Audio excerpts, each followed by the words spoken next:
Hey guys, my name is Thomas Brush, and I make indie games for a living. But so does Thomas. Thomas, how you doing, man? I'm good. Good, Glad to be good. on the show. So is it Sala? Thomas Sala? Is that how you say your last Yeah, name? it's like Italian, I guess. Okay, cool. So Thomas is brilliant. Thomas made this game called The Falconeer, and Thomas made it completely alone. And I think you made some of it while you were in a shed. Is that true? No, well, I built a shed. That's a joke. No, most of it I did in what's hopefully soon going to be the kids' bedroom. Okay. But we have I'm in the Netherlands, so we live in tiny houses. It's like in America. So my house had, like basically we had bedroom we sleep in. We have small kids, like babies and stuff. So you all sleep in one bedroom, and then they move out at some point. You hope. Yeah. And we had one bedroom, spare bedroom, and that I just turned that into a studio for, I guess 2 years. Yeah, that's what I'm doing right now. That's where I'm at. Yeah, and so now recently built this like a garden studio. Sweet. Well, we're gonna take a look at all of that. I actually have pictures we'll run for this podcast of your studio shed kind of thing. But guys, what we're gonna talk about is Thomas is gonna give his story on how he became a solo indie game dev, and he's doing it full time, and how he's making a living supporting a family. And more importantly, he's going to talk about how you can do it. Obviously, he can't make any promises. We can't make any promises. But we can just tell you what we've done and what he's done and how you can perhaps replicate that on your journey to becoming an indie game developer. Be sure to stick around, guys, to the end of the podcast. This is going to be the funnest part. Thomas is actually going to open up his projects inside of Unity and show us how he's doing what he's doing. And hopefully we'll be surprised maybe it's complex. Maybe there's a lack of complexity that'll surprise us. I don't know. So we're going to open up those projects. Thomas, I'm going to run a quick logo intro, and then we're going to have you introduce yourself. All right, guys, I'll see you in a bit.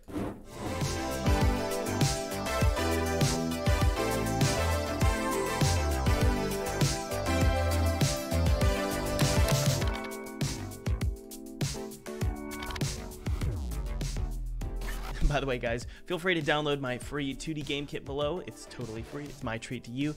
I used this exact 2D game kit to make a game for PewDiePie in 14 days, and then I got to play it in front of his subscribers, which was really awesome. So download that. Use it however you want. It's my treat to you. Yeah. Okay. All right, Thomas, you want to introduce yourself, man? Let us know who you are, what your career is, what you're currently doing.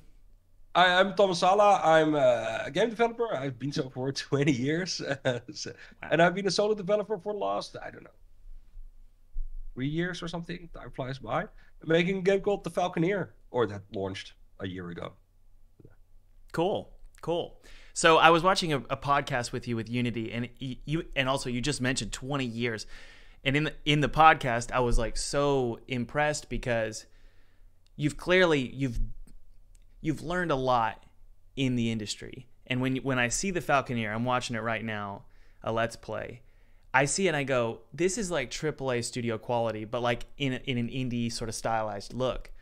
And even I'm looking at the UI and I'm thinking, oh, I saw gameplay of this game before I even watched your podcast and learned about you. And I thought, this indie developer clearly knows something that most indies don't. And I think it's probably just your extensive career.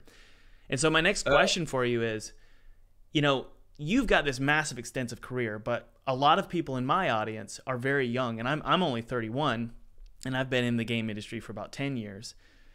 But my question is it possible for indies who are just starting out to make it in the indie game arena, start releasing games? Is it possible to do it fairly quickly?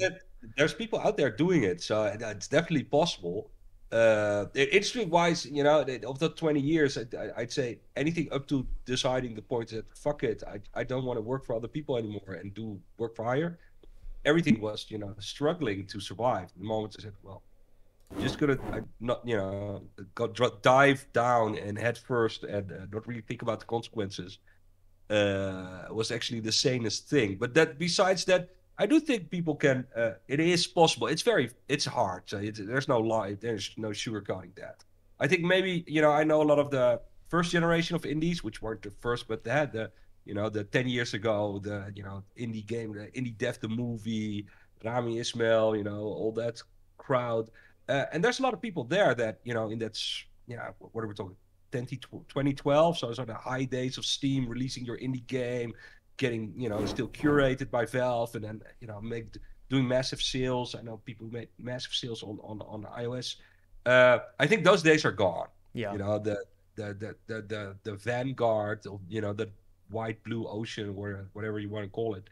I think that's gone. So at the moment, it's a lot harder, and you have to be a lot more well-rounded, and you need a little bit of experience. I think a lot of people go in, but you don't. You know, it took me 20 years. I said, don't do as I do. That's, you know, I should have done this a decade earlier. So you definitely don't need 20 years to get there. I don't think so.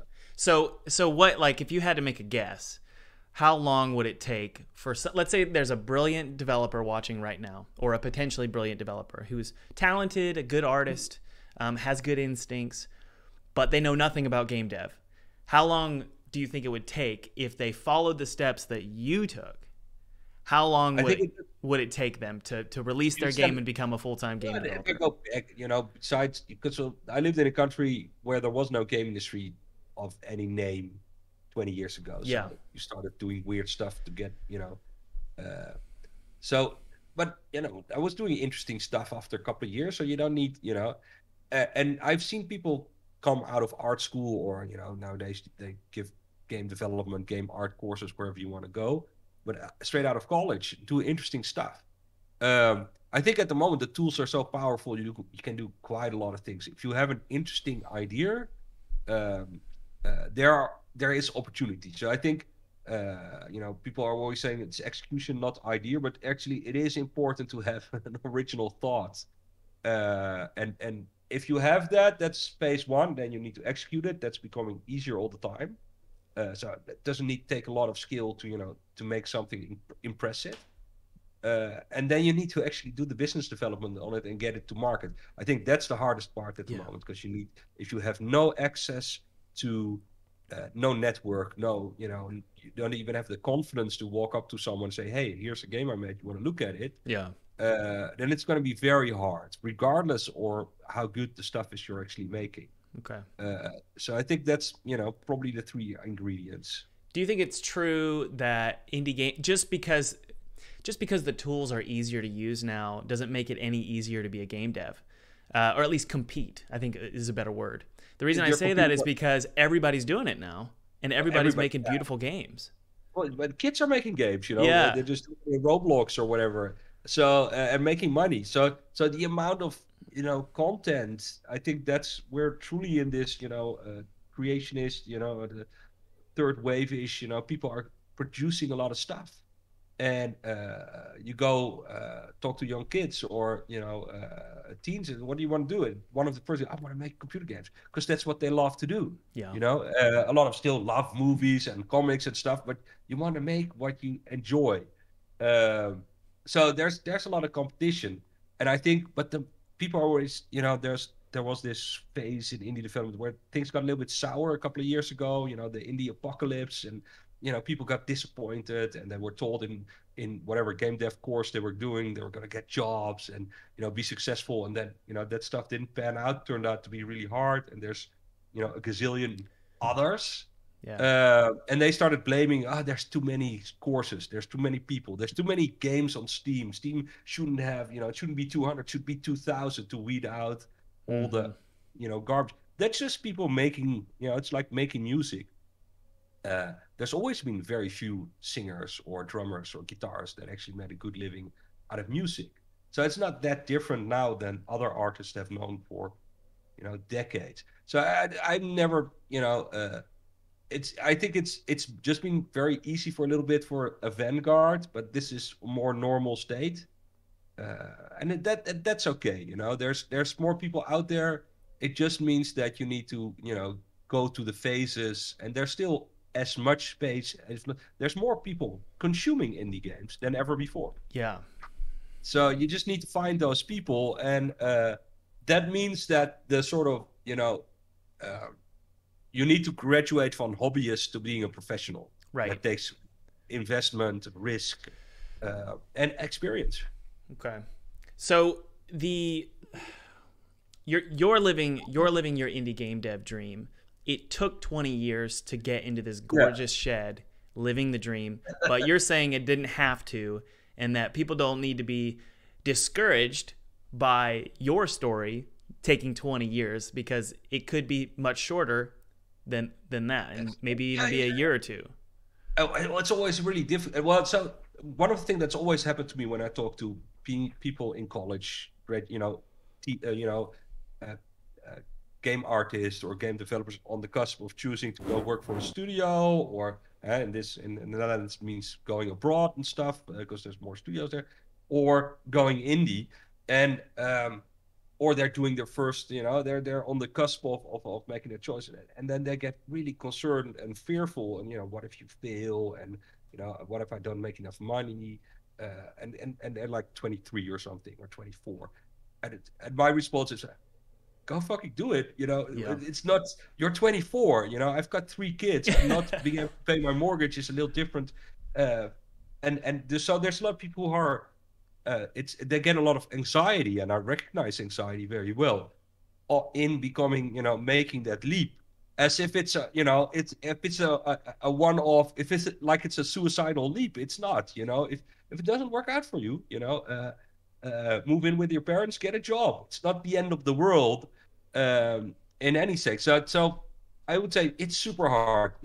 Statistically, lots of people, vast majority, will never make a good living.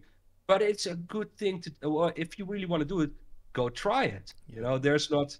Don't go borrow $1 million or 100,000 or get a second mortgage ever, on my advice. Don't ever do that. Just be smart, but you can definitely try it out. And if you're in a situation like in the Netherlands, we have socialized housing, so you can share a house with 5 other people, and it's $500 a month, and you think that's a lot of hassle, and you're working in a burger joint to make you a couple of grand. Still, that's you're still free, Yeah, I think that's a brilliant way to put it. I guess the safety nets per state in the United States, it all depends on what state you're in. But I can say, like, regardless of what country or state you're in, generally, I think young people, especially young people, they don't need to freak out as much as they do, thinking they're going to be homeless on the street. Generally, you're going to be okay. And my question is, though, is like, when I was in my 20s, and I'm 31 now, when I was in my 20s, I felt this constant anxiety that I was going to be homeless, or that I was going to make a fool of myself. I'm curious, for you, the older you get, do you realize things are way less serious than you thought when you were younger? Well, no, things were very serious when it was so that. So I got got stuck in this phase around my 30s where, leading up to a severe burnout at around 36, where I thought, this is it. You just got to keep working. You just got to do whatever you're doing, and you go on a sort of autopilot. And before that, when you're 25, you just don't know anything. So there's also this blissful ignorance, and I think the nowadays, with all the information we're getting, it's very easy to get too much information, and the chances are zilch you're going to do it, blah blah blah, and then you end up not doing it because you've got too much realism around you in your bubble, in your media. Yes. Well, I always get people whenever I live stream game dev. I get people, and I love my audience, but some people in the audience will show up and tell me I'm doing something wrong. And I'm like, well, of course I'm doing it wrong, because there's 1,000 right ways to do this thing. I'm probably going to pick the one that's not optimal. And something I'm trying to encourage my audience is, especially when you're a young game developer, you're going to be doing everything wrong. And that's okay. Because there's a million ways to do something right. And the older I get, the less I care about doing it the right way. Well, I do have that. So now that I think there's the part of, so for me, being an anxious, high energy person, and have to deal with that, figuring that out later in life, yada yada yada. It at some point you break down and you realize, okay, there's a lot of bottom to where you thought the bottom was. There's a bottom beneath there, and then there's a bottom, and then there's the bottom where you have to go borrow money from somebody else to pay your bills. There's a lot of bottoms, and once you're through that, I had a severe burnout, and after that, okay, I just didn't give a shit anymore. Yeah. I couldn't care less what anybody. I just wanted to do what I wanted to do, right. And I sat down at the kitchen table with my partner, the mother of my children, and said, all right, can we get the mortgage paid if theoretically if I work at the local supermarket? If we both, if things go to shit, and we said, okay, yeah, we can, we can survive. Let's do it. And then afterward, that was super liberating. It's just, you gotta go do it, and we'll see where it happens. And then because you're no longer constrained by fear and anxiety, you can actually do magical things. I severely believe that if you take away those constraints and you're smart, it's not like, oh, I have confidence. It's like people say, oh, you can do anything. Well, if you don't have the skills, the talent, or the experience to do it, you're not going to accomplish those things. So there's a reality there. But having a mindset where you think, well, I'm going to go do it, is fairly important, Yeah. And dealing with your anxieties and fears is super important, because when people are very anxious and say, well, you are learning marketable skills. If you're indie dev, you're going to learn social marketing, or you should. You're going to learn development skill, technology skills, art skill, whatever. Those are never throwaways. And I meet, if we take the stage further, where people go from the absolute, the blissful beginner stage to the fact I've just released a game and it's done shit, or it hasn't sold enough to make a living or whatever, or that's, as long as you're not in debt. And I've met quite a few people that are, and including yourself, because you always think you're going to the moon, and then you're going to somewhere more realistic. All of that, I sat down with a friend of mine who runs a big studio, and they were, at the start of they're going to shows, doing all the indie live, and they were like, he was on the cusp of burnout, because they were hiring people, and the publishers, and they had not done nothing yet. And it was already falling apart, and the game wasn't even out or done yet. Oh. And I said, well, imagine what's the worst case scenario. You fail. Well, you will have done all of this experience. You have years, you've been to shows, people. It's what's going to happen? You're going to get some fat ass executive job being producer at the AAA studio with the experience you have had. Even if you've talked to press, you've done all these things. Yeah. There is no horrible, and I've known people that done that. I had indie games were done off the struggle, and they ended up, some of them are just producers on Horizon Zero Dawn. That's so it's sometimes it's helpful when someone says, just think of the worst case fucking experience you can have realistically. And that usually is not that bad. You mentioned before this conversation, before I hit record, that you don't like gambling. Do you feel like this is gambling, though? It's super difficult, because there's also a type of person which I can't, because I'm not like that, because I am fairly conservative. Well, I'll need to build up my confidence before I go out. I'm the same way. Take any risk. Yeah.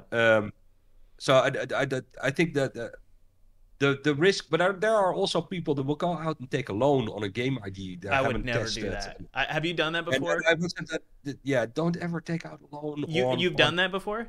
No, I've never. Okay.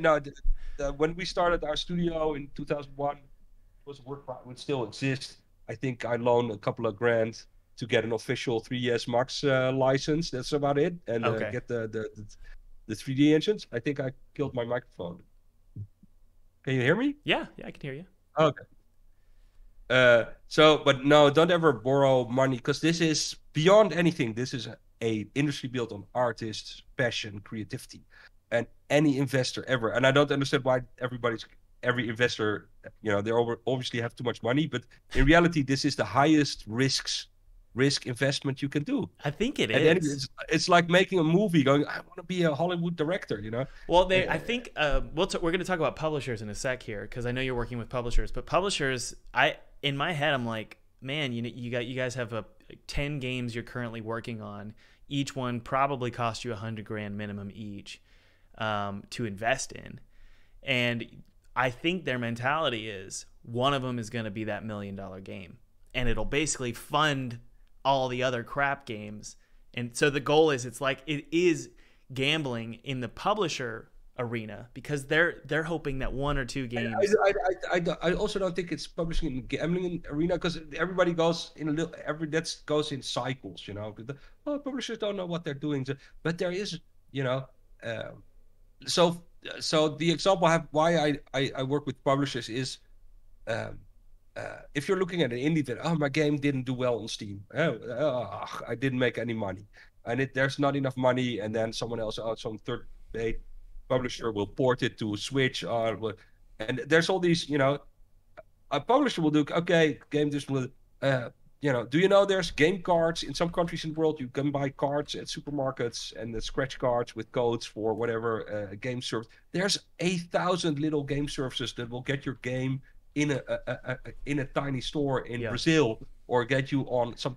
There is, you know, there is 1,000 storefronts that also sell your game. And just as an indie game developer, you just don't know this. That's why you don't know this. So, and these publishers have relationships, and sometimes they'll say, "Well, we'll give you a deal, with, you know, on our entire catalog of games." Right. And as a developer, you get a bit of that.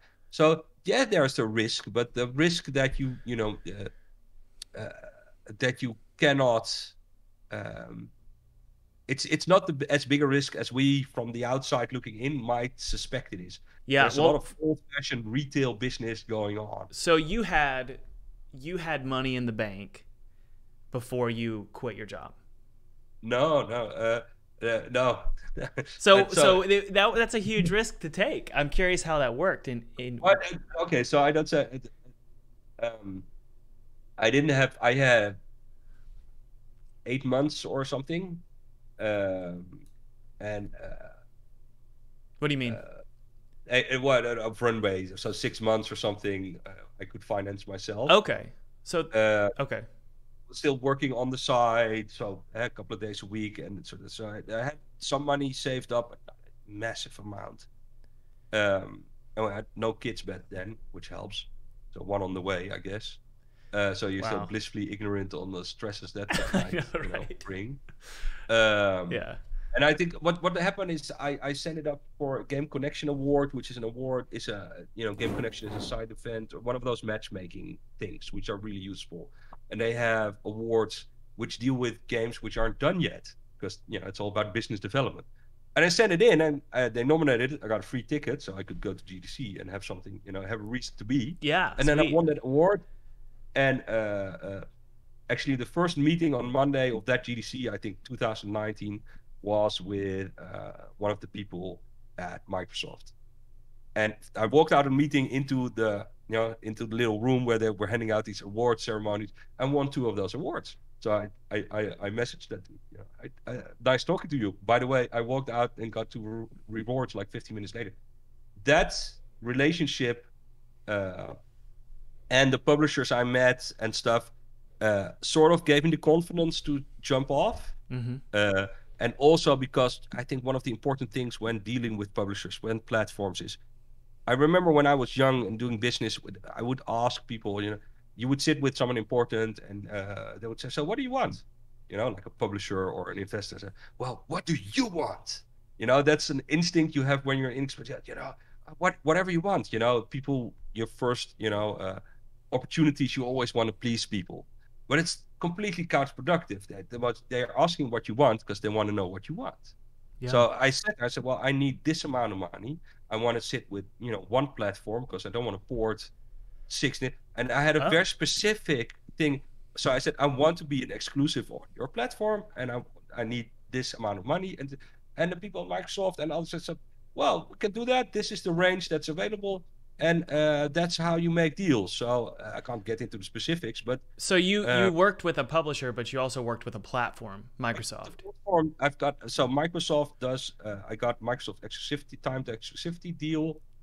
Sweet. Which I don't think because I know you released on Switch as well. Later, a year later. So so the road was super complicated. So I got a deal. So I sold the exclusivity rights for the game to Microsoft. So I became a Microsoft launch title or exclusivity deal. Then later on, and that provided me enough funds to finish the game basically. Yeah. And a lot of people take those deals. And then I got a publisher halfway because I thought, okay, I need more help on porting and business development. So they joined in. I met them all at the same time, and sort of everything came together about 7 months later when I was starting to run out of money. And then I got to work. Yeah. So were you in a situation where you don't have to answer this question, but I know for me, I used up the publisher advance, any money I had made, it was all gone by the time I launched. And then you have to sit through and wait for the advance to get recouped. Yeah. So I think I was down. I had to. I didn't want to invoke some clauses of advance in my contract, but I had to because just literally out of money, and then you don't get money because you have to wait till that's recouped, paid off, as it were. And that was the moment because things, it wasn't a flawless launch by any. It's honest to say that by any standard. I got COVID a month, like a week before sending out the press. I got COVID a big time. So it wasn't, and only after that time it got launched. Some things went well, some things went wrong, and everything sort of hit me. And then only then, because you asked that, it's a risk. Only then did the realism, because I was talking to an advisor, a financial guy, about some subsidies, and I said, but did you never realize you could also, it could not have worked.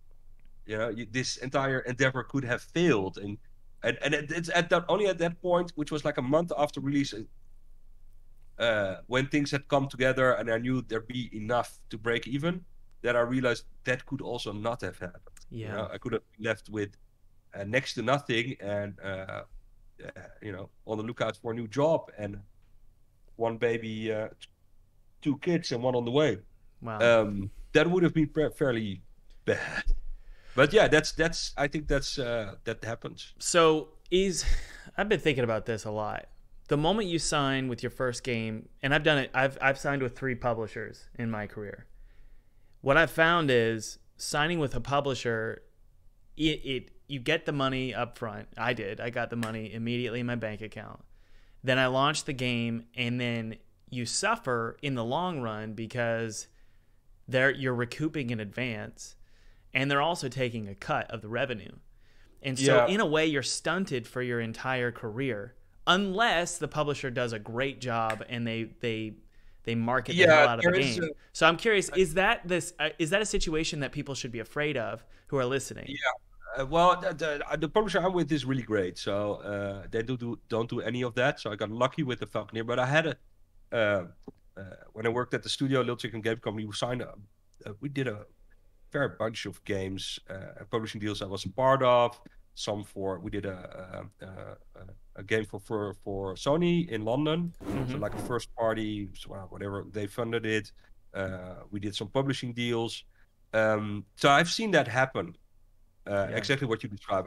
And then there's stuff like moving the goalposts. Oh, we're spending extra marketing, so we're moving your recoup. Oh yeah, I made sure that was stripped out of the contract. Yeah. And they all try. A lot of publishers do try some of these things, and I love the discussion we had last year with one publisher for putting their contracts out. I think it was Raw Fury, because we could all see, what have a conversation about it. Because there's a lot of these clauses that you need to have the experience to see. Well, they're trying it, but they probably know that if you're smart, you'll say, get that out of the contract. And there's terms like a recoup cap and other, useful. Knowledge you need to negotiate a contract and not get stuck in that situation. In my case, because I was by myself, my funding needs were very relatively low. Because I already signed a little bit of an exclusivity deal. I had it, and I was fairly well on my way with the game. So I came out with a reasonable recoup that got recouped, and a good publishing deal. So but I've seen that happen, and it's a fairly common, and people come to me with advice about contracts of publishers, and there's these, you sort of realize when other people did it for you, there's these sort of red flags that are, you need to experience a few of them, and then you can just see from the contract, okay, this is a red flag contract. And there is, let's be honest in this industry, because there's also a lot of money to be made, even in the indie sphere, because there's lots more indie gamers. So really quick, I don't want to interrupt you, but when you say money to be made, do you mean advances stuff like No, that? I mean for Or are you talking publishers. about game sales? I mean, yeah, in game sales, there's a lot of game sales going on. So there's lots. So that means there's lots of publishers which aren't, there's lots of, let's call them lower tier publishers, Yeah. which you really, uh,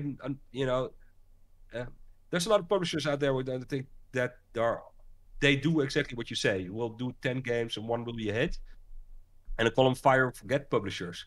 And they'll just, once it's a hit, they'll start running and doing their job. If something isn't an organic, pops up, they'll just drop it. That's such a shame, man. I've heard that happen.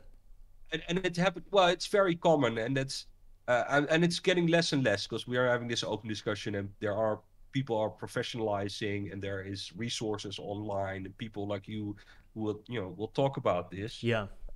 But that does happen, and it's a bit of a shame, and I do believe that people are. It's one of the things you can talk about. Okay. There are so many good games. Are there hidden jewels on Steam that are great, but nobody thinks? Yeah. Should you as an indie drop it? Is an entire podcast in itself because it's much more nuanced. It didn't make any money. Move on, dude. Is as flat as saying, oh, you should keep going forever. There's an entire area on what you should do, and a good publisher will do that, and a poor publisher won't. Yeah. Well, what are those red flags? You mentioned 3. Can you give us like 3 red flags if my audience wants to work with publishers? What are those? What should they be looking out for? I think the situation described where you don't get an earning until the publisher recouped completely is unfair in any situation. You worked on the game, you are a partner with them, so from the start that the game starts selling, you should be a part. That could be a lower percentage than what you get after the publisher recouped. And nowadays 50-50 is the norm, so you get a smaller percentage up front, but you should be earning money from the start. Interesting. So you shouldn't have to. So you're saying once the game is out, you should not have to recoup. Well, the publisher should recoup, but some contracts are set up that, like you said, like a developer won't recoup until the publisher has recouped. I see. And I would never sign a deal like that because that often also means that people get their own investment. I spent 3 years night times working on that game, and a year on my own time. That should be then recouped as well. So just because someone has cash in hand doesn't mean they have more rights to get that cash back. So there are ways where you can do that, where depending if you're a developer, and especially if you have a team and you need like $500,000, because you said 100,000 for an indie game. I think that's the budget have grown just to do marketing on an indie game, and the entire have people running around making deals with storefronts and stuff. You're easily going to have to spend 300,000 for marketing and porting on whatever game you do. What should an indie game developer who's got, let's say they've got a pretty decent looking game, it plays pretty good. It's their first game though. What are the numbers they should look for when it comes to the percentage of the revenue that they receive after launch to the advance? Okay, so there's lots of plenty good games that are fun to play, and there's a gazillion 2D platforms. So if you have a 2D platform that's great and stuff, I wouldn't expect much because you're stepping into a market there's tons of those. You're talking like $50,000 for an advance, that kind of thing? Well, depending on how many people you need. It's not. So if you're in a business and you have 4 people you need to pay, and you're going to spend 200,000, you shouldn't get 50,000 in advance. You should get what you need. Yeah. And making a game. So let's say the marketing and porting is always going to be 250,000 that you expect the publisher to invest if you go to every platform. So that's 100. So if you go to a commercial porting studio now with your game maker, Unity, Unreal game, it's about 100,000 to go to the major consoles. But then you have Stadia, Luna, all that stuff, which also is revenue. And then you have GOG, and so then you have stuff in Asia that needs to localize. So, well, really quick, I don't want to derail you here. I want my audience to know that the numbers you mentioned are correct. I've heard them. However, For me, when I ported Pinstripe to all platforms, I think total cost was $14,000. Well, that's it. I'm talking about what a publisher is used to spending. Right, So and that's just a note to well. something to note is publishers tend to get these bigger porting studios. They get to assume they make their money not by taking risks. So you come up, it's your first game, it's looking good, it's great on PC, it's probably going to run like shit on Switch because that's a mobile phone, and you didn't test it, you don't have a dev kit. They're going to say, well, you can port it, fine, we'll give you the dev kit, and then you run into problems, and then they'll have to hire a fixer, which is more expensive than from the start hiring another studio specialized in porting.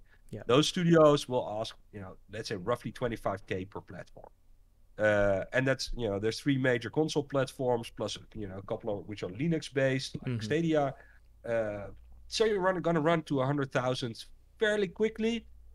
For them, if a game if they invest that's fine, because they don't expect to be making 50 to 100K. They expect to make several hundred thousands. Right. So I think if you look for a good publisher, is one that will work with these realistic numbers. Regardless, they know if they're lucky, they get a developer that'll do it for next to nothing. Right. Or a talented freelancer to do it.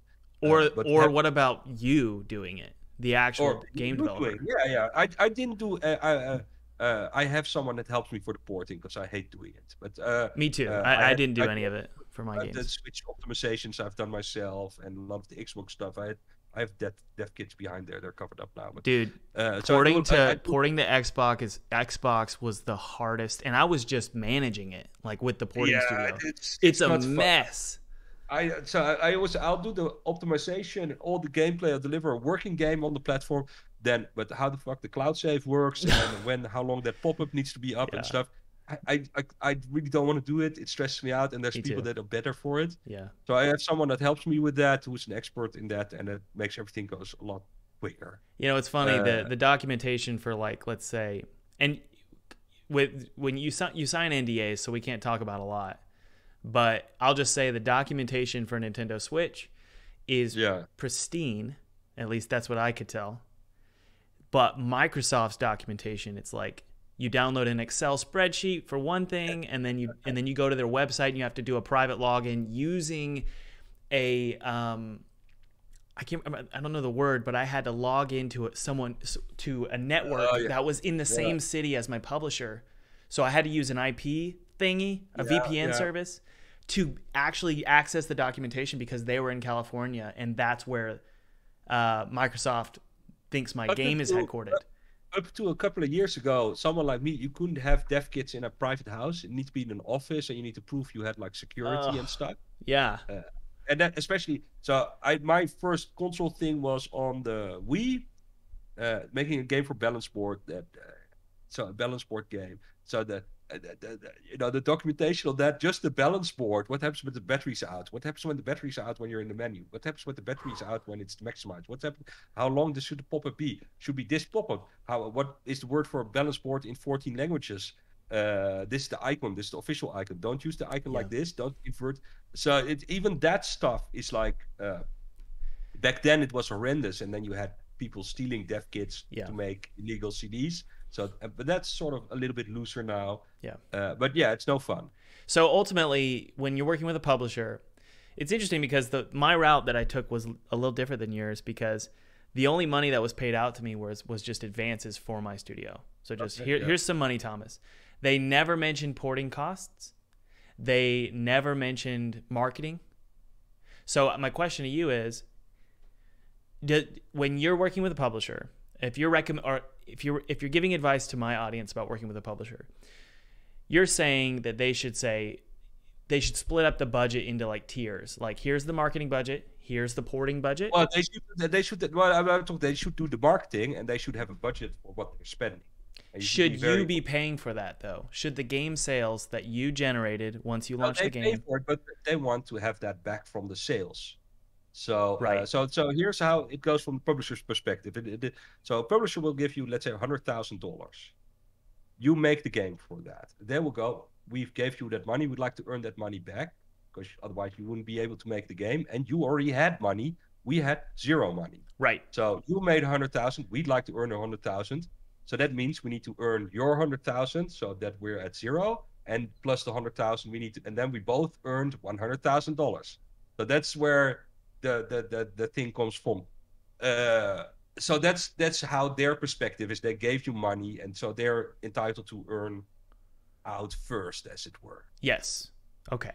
Now, So the marketing budget, though, do you recommend that the publisher is able to recoup that as well? Yeah, I think that's fairly normal. And they said, well, we'll spend this amount in marketing, Yeah. and that we want to recoup that from the profit. The important part is that they don't recoup it from just your section of the profit, but from the entire profit. They used to do that where they would recoup from your, so you would have to pay for the marketing. Okay. But you make sure you both pay for the marketing at the very least. I see. Okay. So there's all these little rules and things, but yeah, when I sat down with Truce, I said, I don't want you guys to spend the moon. I know everybody likes the game, but I do want to spend you to have beef in the game, and then I want to know what you're going to spend it on. Right. Because I've worked with publishers in the past that would say, well, we spent 250,000 on marketing, and it's on their own network, it's their blog, it's their own, and that happens as well, And I'd say, well, I want you to spend marketing on going outside of, hey, we're publisher X, and we'll put it on our website. Yeah. That's not worth anything to me. You need to spend money to get the word out, go to conventions and stuff. So I want to see, are we going to, I don't know, PAX or whatever. And that's things you can discuss with your publisher. What, do you want to go to PAX? Yeah, I want to have a booth on PAX or stations to play it on. Yeah. That costs money. So they'll say, well, we'll spend it on that. Yeah. And you should be involved with that. That'd be fun. So ultimately, a publisher should they should obviously make things easier for you so that you can focus on what you're good at. They provide funding. They pay out not only advances just for you to pay your bills, but they also will pay for marketing, and they'll pay for marketing, translation, porting, all that stuff. I think as Americans, if you don't, the Falconeer is like 14 languages. And there's, there's more than, and Americans can say, well, I'll launch in the States first because it's a huge market. And we Dutch will say, yeah, we'll launch in America first. But regardless, if you want to actually make money, you should launch it everywhere. Yeah. Have a hit in India and make as much money as a failure or, 1,000 times a failure in America. The final thing that I've noticed with my publishers, the most important thing for me, and it's probably a cliche, but like, I want to be friends with my publisher. Yeah. So do you feel like you're aligned, like you could get a beer with your publisher? I haven't been able to for 2 years, so I've got some catching up. But the Wired Productions is really the publisher I'm with now. It's really sort of a family style business. During the lockdown, the pandemic, I had nobody. I had my family here, but you couldn't go out and drink, or not that that's important, but go out, meet people, break bread. So they were my replacement colleagues and people on Skype and Discord. Same for me. Yeah. And I think that's super important. I think that can be worth a lot. And I think it's very important not to feel that especially if you're alone, that you can trust someone and that you're on a familiar basis with each other, because you're going to be working a lot. Yeah. And you need to trust each other a lot. So well, for me, there's a trust. There's different kinds of trust. Like one of them is, for me, for example, with Neversong, I was really focused on profitability. Profitability was really important for me with Neversong.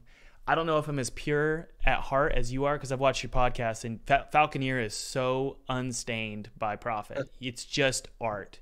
For me, with Neversong, even though it is an artsy game, I really wanted to make some money because I was sick of like the grind, right? Yeah. And so when it comes to a publisher, I've found that you need to be like philosophically aligned.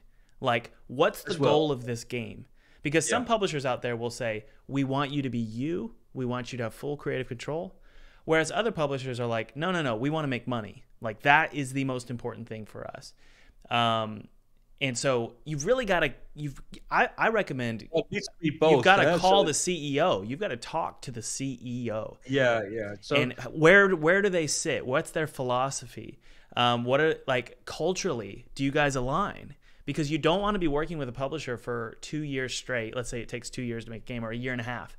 You don't want to be working with a publisher where you're going to constantly disagree with them on so many little, small philosophical things related to your work, you know? Yeah. No, I think, but you also need a publisher that wants, you need to realize that if it's an actual business that's been around for a little bit, they're still a business. So Totally. you need to be friends and fits off the line, but you also need to realize when the shit hits the fan, they have employees to pay, and they'll stick to their contract and stipulations how to make money. Yeah. So nobody's, you can have a beer with someone, but realize that, if you fail and you end up in debt, they're not going to bail you out, because they're also a business. Right. So exactly. So there's, but definitely you need to work with people that are aligned, and that, and it's a very tricky, you have to have a sense of who to trust. Mm-hmm. In the end, it's all about trust. You trust people that you are aligned with easier than you trust someone you don't know. And I think that's super underrated. There's indies that come up to me, hey, I got a publishing offer from Korea. I said, I got an offer from somewhere close to me, but that's risky. It's risky. And it's super risky, because who you're going to call, are they good? The Korean guys might, not even speak your language, send out a lawyer. You'll need to, if you get into a conflict, you take and money, you can't deliver the game, which people realize. That's why I don't want to take money from publishers, because something wrong, you have to pay it back, and you already spend it, you're fucked. But then you're liable under Korean law. How are you going to handle that, with your shed and whatever your situation is? Yep. So that goes back. I've been in really small situations with my publishers. I got one in Colorado and one in Los Angeles. And even though we are like I'm like really good friends with the CEOs of both. Like we talk all sorts of crap to each other. We're super honest. But I've been in conflict with both publishers, and they'll admit this, where I have to call the publisher and be like, dude, what the hell? And so my point is even though we're super close, you're still going to have conflict. Just like you're going to have conflict with your friends or your roommates. When you're with somebody for that long, you have conflict. So you better be with someone you can resolve it, right? Yeah, when you can have a discussion with, and which are open to communication. And that, and then trust is super important. It's the most important thing, nearly, in doing business. Yeah. And that is, but that in that sense, you can trust someone, and they can be shit at business. So you know, to pick out a publisher that will actually make money for you. Yeah. Well, okay. I got one final question for you. All right. And then we can open up your project, and you can show us how, hopefully, glorious it is. But if I'm honest with my projects, they're always complete crap behind the curtain. But my last question for you is, if you had to give 3 steps, I know this is a hard ask, but can you give 3 steps to my audience, those of you listening who want to start a game studio, who want to work in your shed? And I don't think I've shown the shed yet. Here's the shed. If you were to give 3 steps to my audience on how to get where you are currently at, I mean, you're living the dream, dude. I mean, this shed is beautiful. What are those 3 steps? All right. So I think that the first step, which I see a lot of, is get out of your fandom. Drop it. Get rid of it. Get out of your what? Fandom. So lots of young developers, I see a lot of them, they want to make what they love, and they think they love whatever, they like Japanese RPGs or whatever, and they want to make what they play.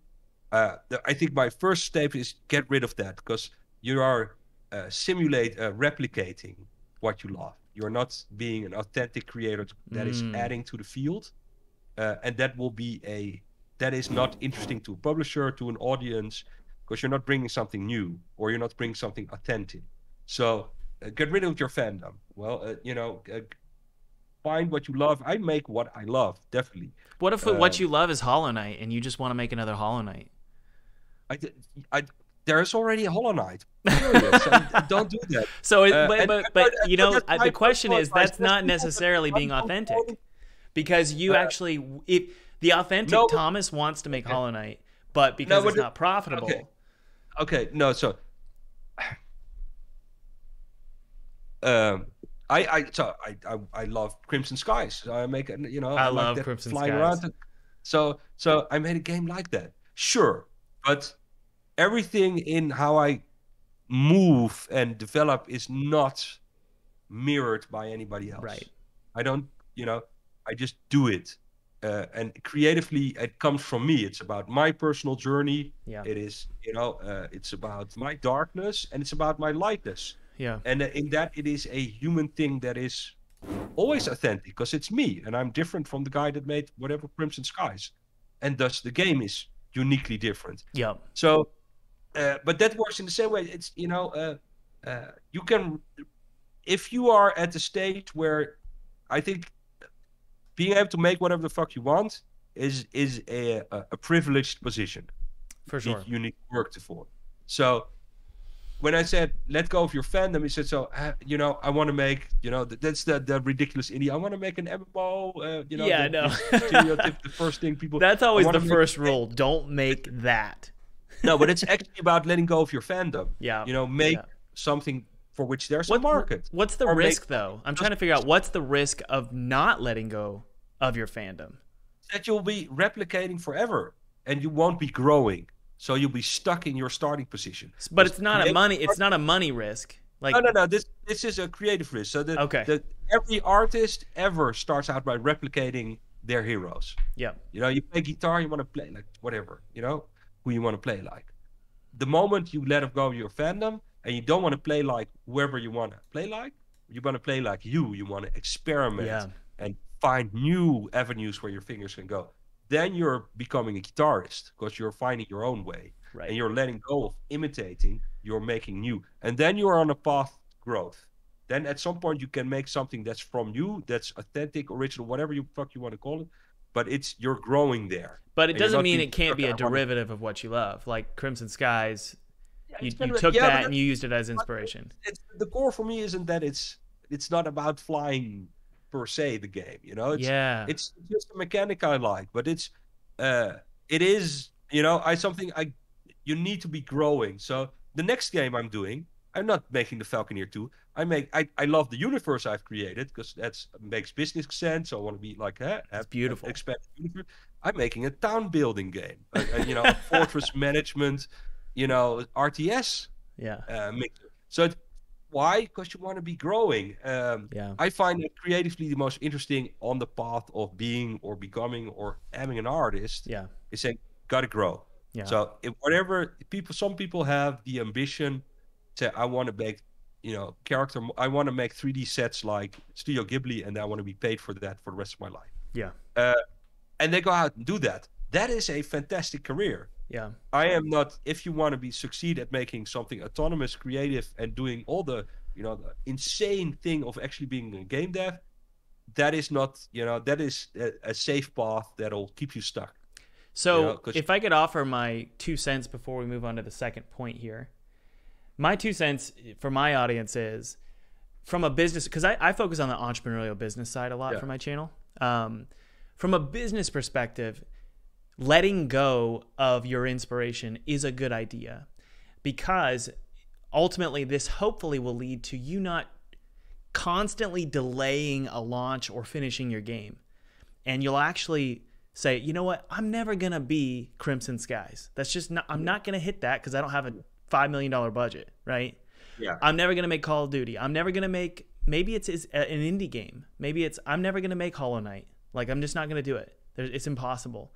So once you let that go, you actually can start releasing games, right? Even though they're not perfect, you can still release games. I think that's the same. You let go of, I need to be this. No, be what you can be at that point in time. And realize you are growing. So that point, what you can be is going to be a lot more. And on the curve of being successful financially, so that might be in the future, but you're on your way. Whereas you say, well, you're forever trying to become the ultimate game dev and you're failing. There's no failure to success from that path. Mm-hmm. You say, I'm letting go, trying new things, finding what I can do. Where's my limit? You are moving your limit. Yeah. And I think that's the very first stage. I think might be the only stage interesting to me. Okay, what's a more technical stage? Like, let's say people have philosophically let go and they're willing to make games that aren't perfect, that aren't exactly what their favorite game is. What's that next step to get to where you're at? Okay, so the next step, I think the next step would be to, part of that, if it's not, is to be able to, I think so technically, there you need to achieve the level where you can analyze your work and say if it's shit or not. So you need to move beyond your Kruger-Dunning, whatever, where where you can see, okay, I'm there, but I'm not there yet, and that just takes time. So that you just need to put in the effort. You just gotta do it.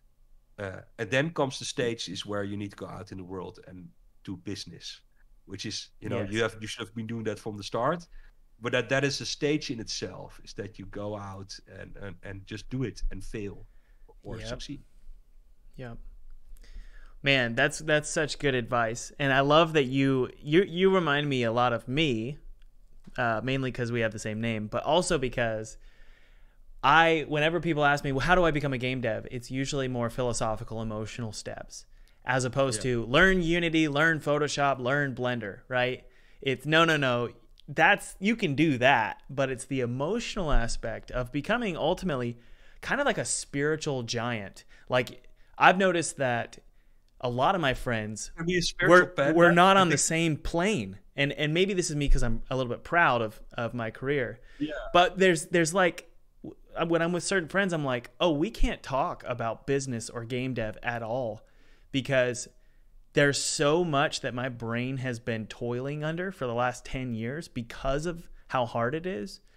Yeah. And there's like a callus on my brain or like my soul that isn't necessarily on somebody who's, working a day job. And it's not to say that I'm better or anything. It's just a different world, It's not a callus. You've expanded your mindset. Yeah. I think what you are describing, and I'm very modest. Normally, what is what artists have been describing. I always like when you read books from the 50s. Everybody's so they know things and then they quote things. I know.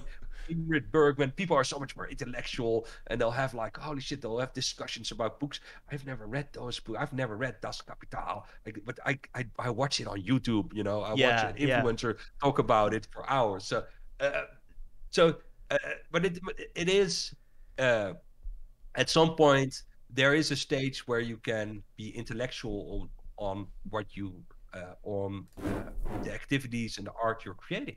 Yeah. And that's what intellectual people have been doing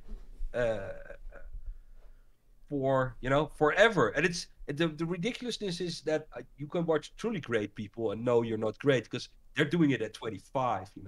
Jim Morrison was dead at 27. They're already having all these philosophical and that they're allowing themselves to do it.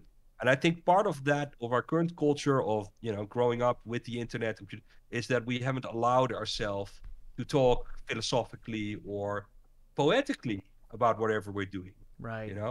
But in the 60s, where everybody was doing it, and everybody just, since the 80s, 90s, everything has to be, technology, money, and we've lost some of the capacity to allow ourselves to, because I don't think those people know more or are smarter or were smarter. They just allowed themselves to also make mistakes, but have a discussion on that level. So you're saying there's a poetry. There's a poetry to entrepreneurship. There's a poetry to art that if you can't find it, if you can't communicate it, you're probably not going to make it. Yeah, no, if you bring, I would say there's a poetry to bringing something in the world, and that is art, period, and that is a wide. And what I'm saying, it's not that much different. Yeah. That what you're describing is, if you watch David Lynch talk about these things, or any. Oh, do you listen to David Lynch interviews? Yeah, I love that man. But it is both practical, but it is. He allows himself to talk poetically and intellectually about the work he's been doing. And in game development, especially, we never do that. It always has to be, this are my sales. What's your stats? What's your conversion? What's your You're doing funnel? it wrong. That's the one I hear. This is how you should do it. And I'm like, I don't care about that. I'm worried that I'm going to quit the game. So I'm focused on how do I maintain motivation, right? That's what I'm constantly telling myself. It's the wrong way of doing it. And that's the gamer mentality, I guess. You know, we're the first or second generation of gamer. We're only problem solvers. So if it's not a solution to someone, it's wrong. Yeah. And I think that's a bit of a shame because, there is a more intellectual way. There is more fun to be had than just, being successful, getting your subscribers, your conversions, your Steam wishlist, whatever. And the interesting bit I found is if you move into that space, allow yourself to dive into yourself, talk about these topics, and call whatever you're making art because you're thinking about it in that sense. You're already differentiating yourself from the open ocean of other games. And like I said, you can look at the Falconeer, one guy made it, whatever, and see all the tops. Okay, there's something there. It might not be for everybody, hell no, but it's uncompromising in a way that not many games are, which is something I'm very proud of. And I think that's its own path to success, because that's where, as the market, what we want to play. Yeah. Man, that's really good advice. That's really good advice. I've never thought about it like that.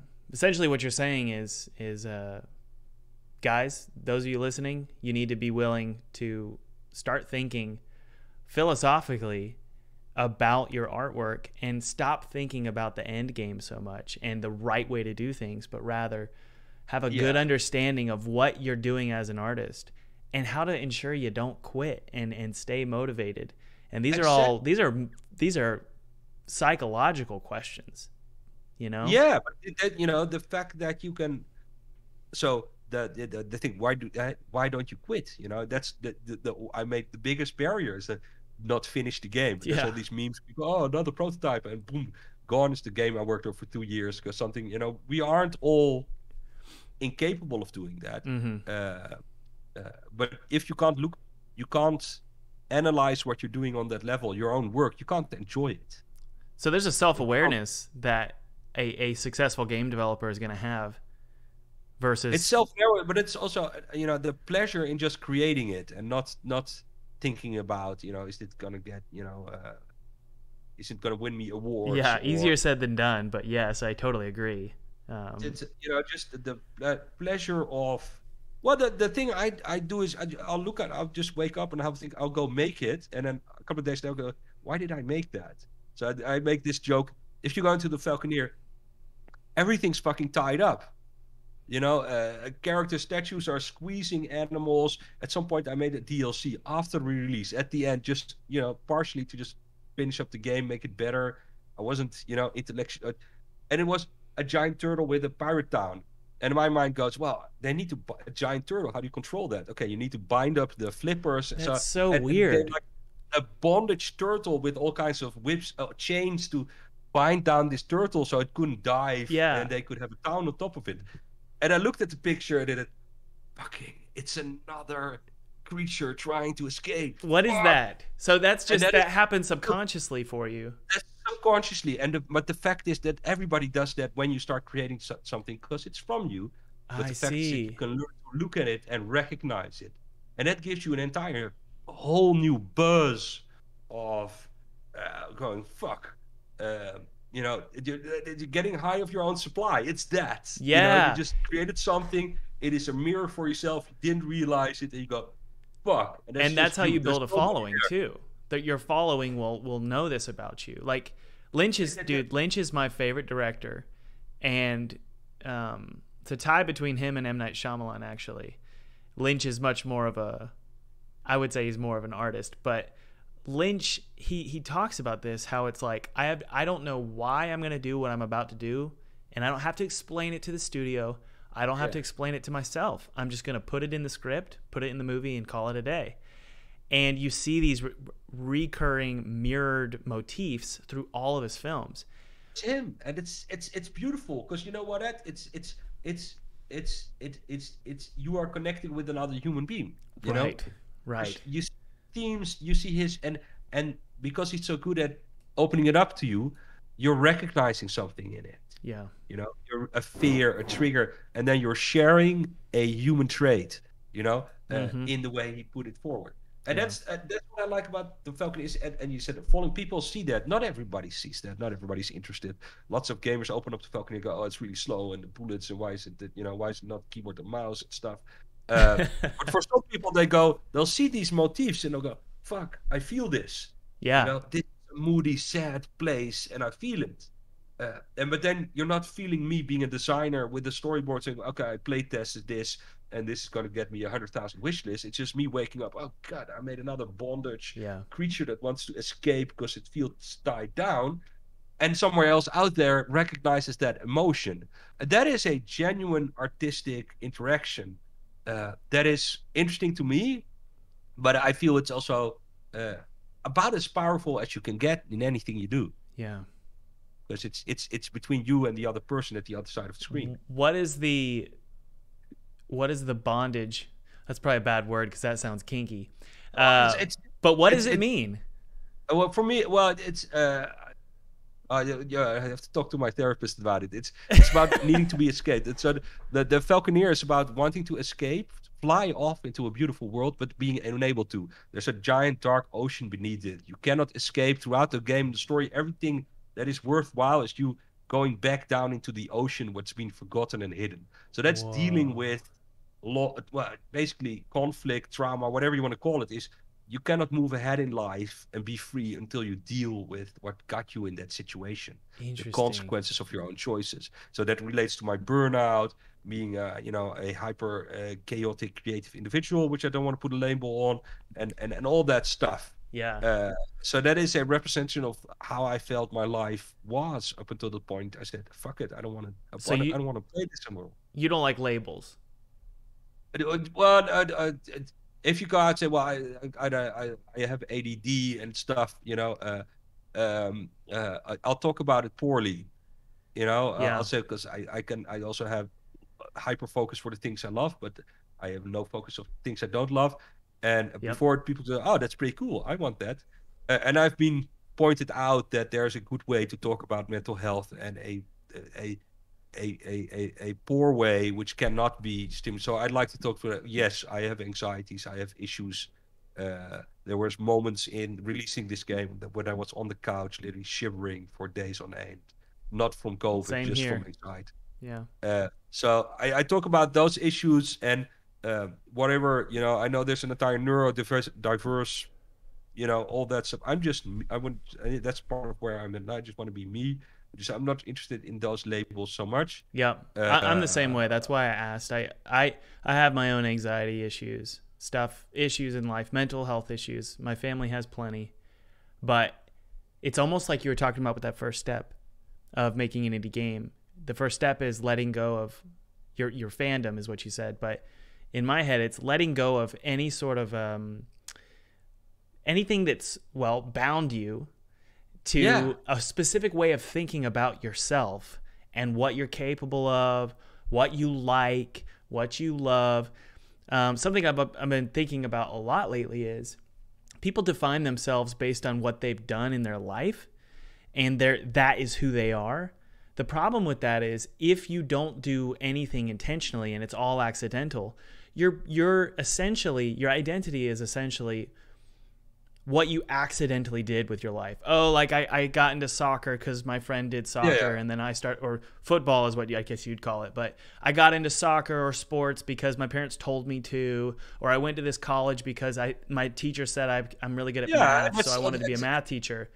As opposed to people like you and me who go, I'm going to try this, and I've never done it in my life. Let's say 3D modeling. For me, I'm learning 3D modeling because I usually am traditionally a 2D artist. I don't let somebody tell me to get into 3D modeling. I just say, no, I'm going to become that. I will become a 3D modeler. It's not an accident. And so that's really letting go of an identity that you've been giving yourself your entire life and saying, no, I can do that. I can do that. Or like I'm training for a marathon. I can be a runner. Why not? But the same. If So one of the problems people face, when you grow up poor or without opportunity, Mm-hmm. uh, uh, I find people who disadvantage is that uh, it becomes much more harder to let go. So there are consequences, and mental health is the same thing. Some things in life will ingrain them so self that even when you have achieved, you are able to let go, Yeah. and because the risk is you're still stuck in a in a certain mindset that doesn't allow you to take that dollar and go buy a 3D Max license or whatever and invest it in yourself.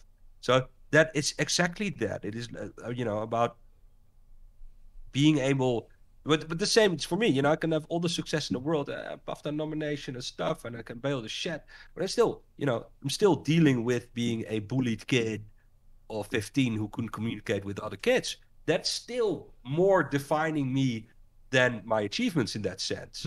So that's exactly that. It's about letting go and be moving ahead and being who you want to be, and being in control. Then that's like you said, you can be in control of your own movie, as it were. And you might fail, but it doesn't feel as such when you're doing it. Yeah, and it comes down to freedom for me. I love freedom. I'm a freedom guy. I like to do what I want. I don't want a boss telling me what to do. I like my own schedule. And something I'm learning is I want to be free I don't want the world or my community telling me who I am. I'll tell you who I am, You just be patient and let me tell you who I am. And if it means that I'm going to make a fool of myself and people will go, oh, you're not Thomas, like being funny in YouTube videos. I tried the funny thing, like making funny YouTube videos. I'm not that. So for 5 months, I put out videos that were silly and trying to get clicks, right? And that's not me. That's not who I am. And my whole audience got to see me make a fool of myself. But that's my point, is I would rather be free to make those mistakes in front of people as opposed to just wait for somebody to tell me who I am, Probably you will be, you would choose to be free regardless if it meant you'd never be successful. Yeah. That's why you take on the risk. You want to be free. And when you're free, the risk is just, I'm free. Yeah. That's it. That's it.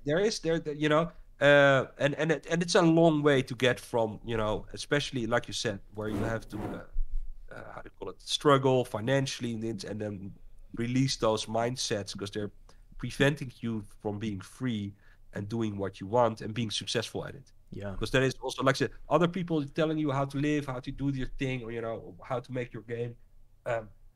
It's a conformist pathway that, they're telling you because everybody doing it is doing it that way. They're kind of busy. So why don't you find your own way of doing things? Yeah. And be both more interesting and definitely more noticeable at the very least. Yeah. Well, do you want to show me how you created this freedom inside of Unity? Sure. Let's see if I. Oh, that's the wrong. Let me switch Unity. I have to switch around a little bit. All right, cool. While you load that up, I've got your game plan full screen here, so we can hide you. Open it up. Unity takes forever to open, so. Yeah, it's the same here. So let me switch to here. Look, I've got. Oh, there it is. Okay, we got it. So the thing, when I made the Falconeer, we can let's where to start. Yeah, where to start. Yeah, just open it up, man. Let's take a look. So it's the thing is I can talk about freedom, but I'll also make hopefully smart choices and try to find the way of least resistance when creating anything in the game development. So when I looked at the genre, the flying is a relatively simple, because I do all the coding as well. It's a relatively simple mechanic to code. Mm-hmm. And I had a look. Okay, so what do you like doing? I like making landscapes and worlds. I'm not particularly good at creating people, or not interested in being a third-person action adventure. Why I need to just a second. It's thinking because this is the full. And I apologize to my audience if it's a lower resolution than you guys can see, but yeah, let me. And it's just something with the stream is going on. It's pretty low quality, but so that's okay. So let me then scale this up. So I made a flying game because it allows me to make a lot of environment art. Dude, check out that UI. I love that UI. Wow. And it's broken. That's something I haven't opened up this build in a long time. It's almost as if just letting a project sit, it's gonna break on its own. It will break. Yeah. And I'm getting a lot of. So errors. hey, what's that water shader? Did you write that? Yeah. So the Wow. thing I got. I'm doing a GDC talk in this on. I got very obsessed with not doing. Well, we can talk about the art a little bit. About doing the art I make. Here's another creature being squeezed by a giant hand. That's so awesome. Like the theme. Everything I do doesn't have any texture, so there's a noise which is a purlin that gets generated. Everything else doesn't have any textures. So the water itself is just the math of it's called Gerstner wave, which is just a form of sine wave where you take the peak of the sine. So if you absolute a sine wave, it becomes humps or bumps. Mm-hmm. You know, a sawtooth. But a Gerstner wave adds a little smooth to the end. So if you have a bunch of these waves and you displace it in the shader, you get water. It's Wow. You can find it online. It's not and then there's just this noise, and it doesn't mean, and you know, even the shading on the rocks, it doesn't have a lot, you know. So are you using normal maps or ambient occlusion maps? maps? I use screen space ambient occlusion. I use all the tricks in the book, but just but not on the texture itself, not on the material itself. So it's all so like an occlusion map. You're not using that on the materials. No. There's no. This is the material for let's say this is the basic material. Okay, what material is that? I can't read the text. Oh shit, that's it. So like what shade? What shader is really what I'm saying. Everything. I do a lot of shader work. So let me just let's go to see if I can go this to second screen. Just a second, and I'm going to 1080. See if I can do Unity in 1080. Okay. So is this better? Can you read this? Yes, that is better. Very good. So it's a shader I wrote myself. It's very simple. It's got a Fresnel power. You can see it glowing up in the. Oh. So the Fresnel is the rim light, if you're, you know, whatever people call it. So it's this effect. And because I don't use any nearly everything that's just a flat surface is the same shader. I love that. And I can, you know, change the height of the snow in that. And or the you know, the size of the snow. So, and that is I started out with using a lot of sine waves, so you can make noise patterns from sine waves. Just so the sinus, whatever you call sine waves. If you combine lots of if you for instance, and this is all world space, so I do a lot of world space shaders. Yeah. The problem is everything's static and gets combined at start, but you know, it moves with the world space. So I convert the world space. If you start out with converting that to a sine wave, then you get a wavy pattern. And if you have waves coming in 3, 4, 6, 7 dimensions, suddenly it becomes very noisy. Mm-hmm. So I started out with that, and later I pre-rendered that pre-generated, and then stored it in a procedurally generated texture, which I allow myself to use. And I can use like fog bottom. It's just using shaders, and then everything is this shade. This is the same shader, but it's got lights. In my new game, I've how do you call it? See, the lights become more or less. That's the only difference between the other shader, and that's the entire game. You know, there is, if you go, because I don't use textures, and there's some reason there's no interface at the moment. I have no idea. Okay, well, got some interface. The interface itself. Let's see, let's go find it. Where are you? Unity. Oh, here. So the interface itself, it's the messiest. It's just 3D objects. So this is actually, if I go to wireframes, it's geometry. Is it really? Every fucking thing you see in an interface in my game is geometry. Why did you do it that way? Because I'm doing a talk on this. So at some point I enjoyed the look of this. So I made a game called Oberon's Court, which I never finished. So technically I didn't make it. I don't know what's wrong with this build, but it's scaring me. Um, let's see where's so I map everything to a second camera and stuff. Let's God, this. I'll go to my new game. So, what shaded? Dude, your art is so good. Good grief. Makes me I like this style of not using any textures because it's very clean. And so the thing is, people say it's low poly. It's fucking not low poly because there's lots of triangles going on. It's more stylized than low poly. It's stylized, and I like things like smoothing groups. So I like how these rocks. You see these lines here. Yes. And in 3ds Max, it's called smoothing groups, and you do edge stuff in Blender. Yep. And I like these shapes. It's like yeah. And then I like lighting, so I made and I used that over several games, even when I was working at the studio. I make my own daylight system, so that nothing is store bought. So it's just. Except the post-processing is default. Is your recommendation to my audience to not use store-bought stuff? I personally buy a bunch of stuff, but I'm curious your opinion on it. My Portuguese guy that told me, he said, I have $10,000 of assets, and one day I'm going to make a horror asset flick just for fun.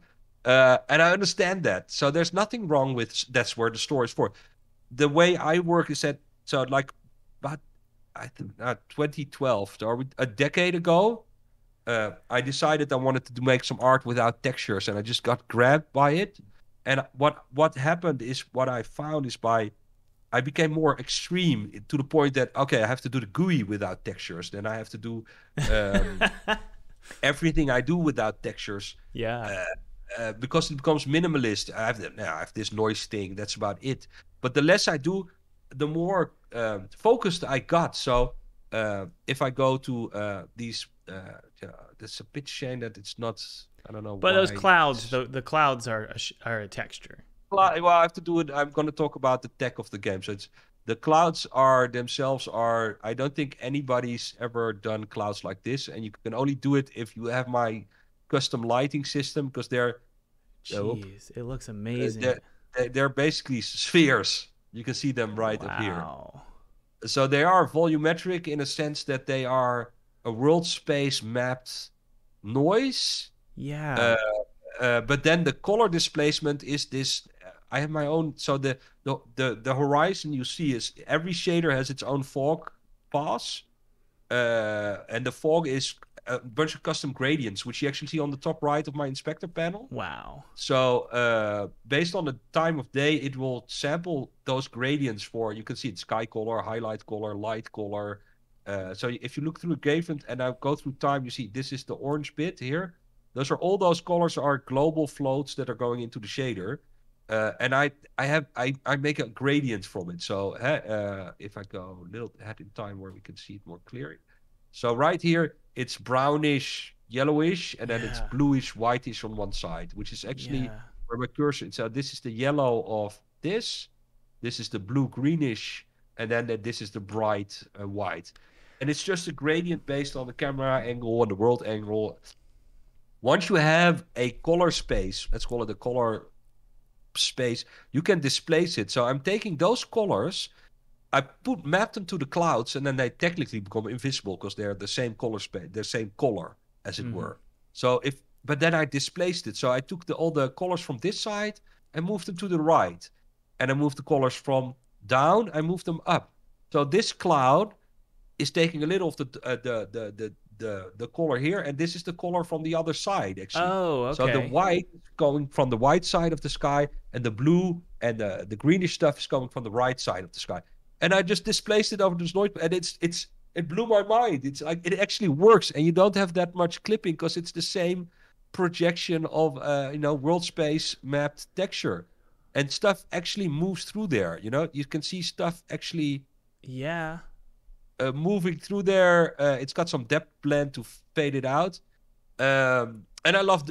I've spent, I think, in hours, nearly maybe a year making this entire coloring, lighting. Can you show us what it looks like in the scene view with no effects and no lighting?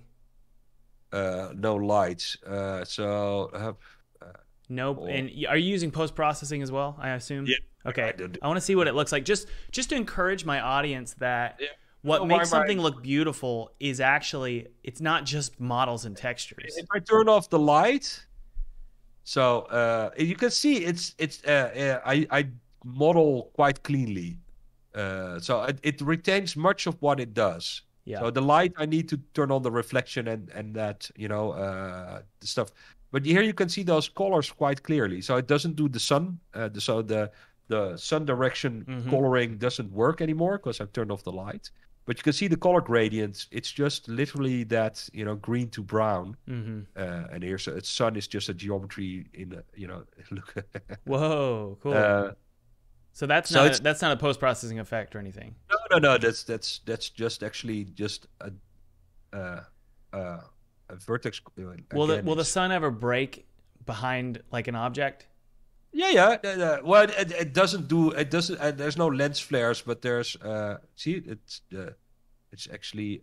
If I turn on the light, it will. This is just because I've got it selected, I guess.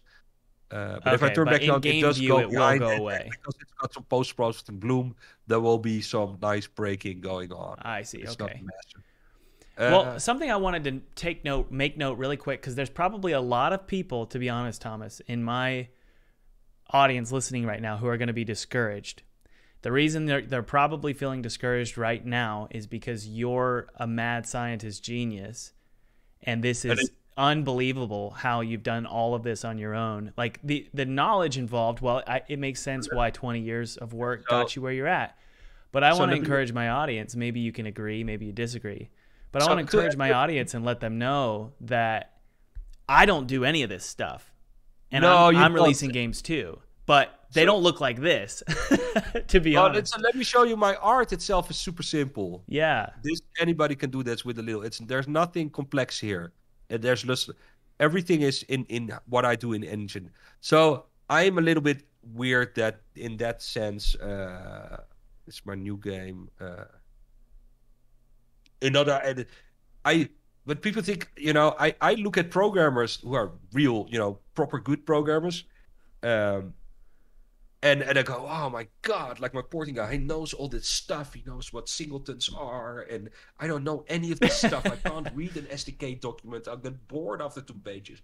I can't, you look at those TRC documents. I never read them. I go, oh, fuck that. No, hell no. Yeah. I can barely sit through a YouTube tutorial without going. Me too. So, I'm the same way. The way I do it, I just do it, and I experiment until I get there. So I call it head wall bashing. I know that something is possible, and then I will just do it and fail myself into something. And the thing I do is that halfway there, I'll go, oh, this is also nice. Let's go here. And I won't be interested in going to the final, whatever people, I need to be at. And that's how I got to the clouds, I thought, oh, this is nice. Let's go here. Yeah. So it's always being flexible and saying, you're figuring stuff out. This is nice. And I love Bob Ross. It's that way of doing game development. Yeah. There's nothing, I never set out to make this game. I never ever in a million years did I think that would come out, that it looked it way. It just grew over time. Yeah. And it's all happy accidents. So I thought, that's nice. Let me expand on that. Yeah. And it's a very free form way. And, that is ridiculous. You can never get anything finished. So I need those mental rules like no textures or something to keep me focused on what I'm doing. So that if I'm... So rules that you set for yourself, boundaries. It's effective in art. It's actually not the opposite. Because I think a lot of people think you need to be completely free of all rules to make great art. And what I found is the more boundaries I set for myself, the more actually stylized it will look, and it will be it'll be very unique to an audience. And when you're micro teaming or you're just doing yourself, you want to find the point where you want to get the most effect with the least amount of work, because it's the only way to get there. So you're always on the lookout. So these rules help you stay focused on that. I love I don't know who ever said it, but the smaller the prison, the more interesting the breakout. I think that works in art. When you say, well, I'm not going to use tech, you'll find new ways of doing things. And nobody's done clouds this way. and probably nobody ever will, but nothing will look like it. You know, clone the fuck out of me. I'll go to a convention. Try doing what I do. You know, I'll go to tech arts. You know, it's insane what you're doing. I couldn't get a studio to do that. I couldn't even copy it. Right. But you know, I like what I'm doing, and I'm just, you know, figuring stuff out as I go along. And I am not a math genius. I need to look up inverse transform every fucking day. I use it. I need to, you know, I can't do quaternion math. The reason the Falcon, you know, great example, the Falconeer, the bird can't, how do you call it? It can't loop. It's like an arcade. You just go left, right, down, up. That's it. It never loops. It's because I can't do quaternion math. Yep. I don't understand any of that stuff. I just don't do it. So I design around it. So people think you need to be able to do everything and do what I do. So don't do what I do. Just the only thing you shouldn't be doing is feeling stuck. Do what you do. Figure out what you're good at and be able to be flexible and follow where you want to go. What's interesting to you, and you'll get good at. You know. You'll get good at whatever you do if you do it for 10 years, 5 years, 20 years. So don't worry about not being good enough. Right. You know, the shit I came out with, you know, 20 years. There's a long line of failed games coming from my, you know, stuff. So that's you need to, you know, be flexible and you know, find what works for you, really. Great. That's such good advice. And I think in conclusion, it's so funny because subconsciously, I think that you talk a lot about this freedom, and it's so present in your art and your games. But I think in conclusion, just being free to be yourself, being free to make these kind of clouds, you know, and experimentation with shaders, that is why you're at where you're at now. So we're talking about, you know, what are 3 steps to become a game developer? What I can gather from this conversation is just be you. That's why you're living a dream in your shed, dude. Is because you just decided to be you and not to worry too much. I think those are the 2 themes from this conversation we can take away. You can worry all day long. Just don't let it ever stop you from doing anything. Exactly. I think that's great. That's a good quote. That's a good bumper sticker. Worry all day, just don't let it affect what you do. Yeah, it's like that people say, I'm never afraid. I'm afraid all day long. I still go out and do stuff. Yeah. Yeah. Well, Thomas, this was great. Guys, be sure to click the link below to check out Thomas's game. And I'll put your socials below as well. Right. You tweet a lot, so be sure to check out his Twitter too, guys. Yeah. All right, man. Well, thanks for hanging out. This was fun. Yeah, no problem. I enjoyed it. All right. Cheers.